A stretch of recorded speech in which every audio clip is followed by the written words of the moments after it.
People who have made teachers quit their job, how did you do it? When I was in elementary school, there was one teacher, Mrs. Wilson, who was a few years away from retirement. Every day she would sit out on the concrete bricks outside with really long pieces of grass, dipping one into a hole, and pulling it out real quick. Then repeat and repeat until the bell. This went on every day for years and years prior to me noticing her doing that, and likely before my existence. One day I just watched her and it fascinated me, so I went over and joined her. She told me that at the bottom of those holes were little creatures and that if you did it just right, you could yank them out of the holes. She had never caught one, but was certain this was true. I can't tell you what that did to my brain other than make me ridiculously determined to yank one of those creatures out of the holes.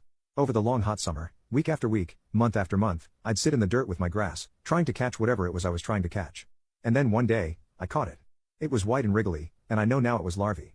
I'm not sure what kind of larvae it was, might have been roly-poly bugs, but I got really good at yanking them out over the summer and I could not wait to go to school and tell Mrs. Wilson. On the first day of school, I ran to show her during recess, and I got one the first try, and showed her how I learned to do it.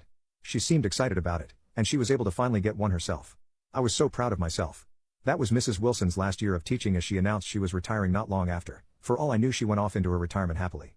Probably 20 years later, I ran into my former first grade teacher, and we started talking about all the teachers and different people we knew, and Mrs. Wilson got brought up and I asked about Mrs. Wilson because I heard she died at some point and I was told this. She retired early because some student beat her at her bug catching game and stole her only joy. I swear, she loved trying to catch that whatever she was trying to catch, and that kid just ruined it for her.